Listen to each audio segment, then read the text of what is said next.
Welcome back to Djji Tutorials. Today we are discussing graphing relations and investigating straight lines.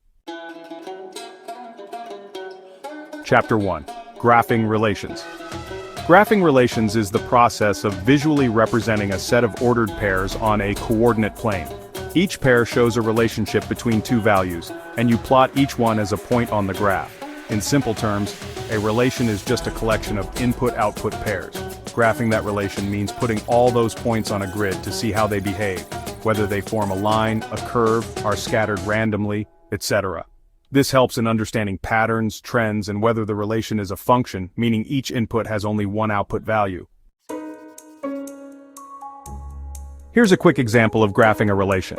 Suppose you have the relation 1, 2, 2, 4, 3, 6, 4, 8. These are ordered pairs. To graph them, Step 1.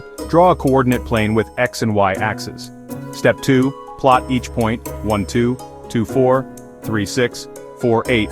They'll line up in a straight diagonal line showing a pattern. As x increases, y doubles. Sometimes we are given the relationship in a different form, but we still may wish to see a picture of the relationship. For another example, a relationship is described by the equation y equals x plus 1. We can still use a table of values to find ordered pairs and see the pattern. Create a basic table of values showing your x values and your y values. Then plug in each value based on the equation y equals 2x plus 1.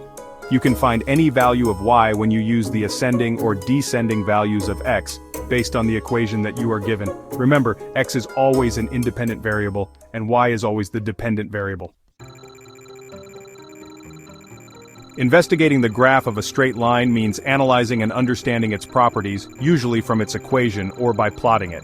Here's a step-by-step guide. 1. Identify the form of the equation. The most common form is the slope-intercept form, y equals mx plus b. Here, m is the slope, which tells us how steep the line is, and b is the y-intercept, which is where the line crosses the y-axis. Other forms include the standard form, ax plus by equals c, and the point slope form y minus y1 equals m times x minus x1.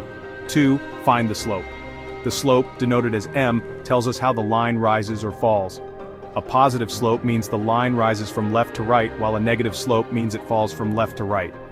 A zero slope indicates a horizontal line, and an undefined slope indicates a vertical line. Slope is very important in our daily lives. For example, if the slope of a ramp is too steep, wheelchairs could roll down too quickly for safety, and it may be very difficult to roll up the ramp. Because the slope of a straight line is constant, it can be found as slope equals rise divided by run. 3. Find the intercepts. To find the y-intercept, set x to 0 and solve for y. To find the x-intercept, set y to 0 and solve for x. 4. Plot points. Use the intercepts or choose values for x. Plug them into the equation and solve for y. Plot at least 2 points, then draw a straight line through them. 5. Analyze the line. Is it increasing or decreasing? Is it horizontal or vertical? Does it pass through the origin, meaning b equals 0? What's the domain and range? Usually both are all real numbers for a straight line unless limited. Let's try this. A graph continues downward from left to right without changing direction or its steepness. The graph crosses the x-axis at point -2, 0. So the x-intercept is -2.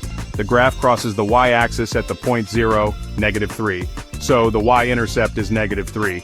This graph will provide a rise of -3, and a run of 2 if you draw a straight line through the x-intercept and y-intercept. You can find the slope from any 2 points using the pair of x and y values, x1, y1, and x2, y2, because the slope equals y2 minus y1 divided by x2 minus x1. Note, a slope is called undefined when you're trying to find the slope of a vertical line. This happens because slope is calculated using the formula. If the 2 points on the line have the same x value, like 3,1 and 3,5, then x2 minus x1 equals 0. And dividing by 0 is undefined in math, so the slope is undefined. So a vertical line means an undefined slope, and a horizontal line means the slope equals 0. Fun fact: stairs have a slope of 0.6. If the slope is off by even 1 centimeter, people will trip and fall. Please share and like our videos. See you in the next session.